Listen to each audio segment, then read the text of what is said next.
Сол менікі. Бұл жерден тез кет. Оқтың ба? Ойната алмайды екенсің.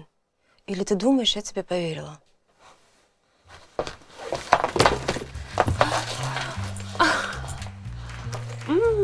Дарханның мамасының браслеті. Осы үшін жүрегенсің ғой, ә? Өзіме қайтар. Дархан, мынаны қара.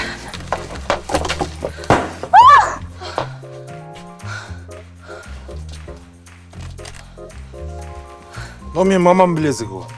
Иә, сен мен осы үшін жүр. Қалай келістіңдер? Дарханмен 2-3 ай жүресің. Кейін браслет сенікі деді ме? Сен немене, кастингтен өтпей қалдың ба? Дай, давайте, короче, отсюда. Дархан, мен саған қазір бәрін түсіндіремін. Бұл... Мынау сенде де болды ғой. Сонда сен де мен осы үшін ғана жүрдің ба? Барлық қыздар бірдейсіңдер.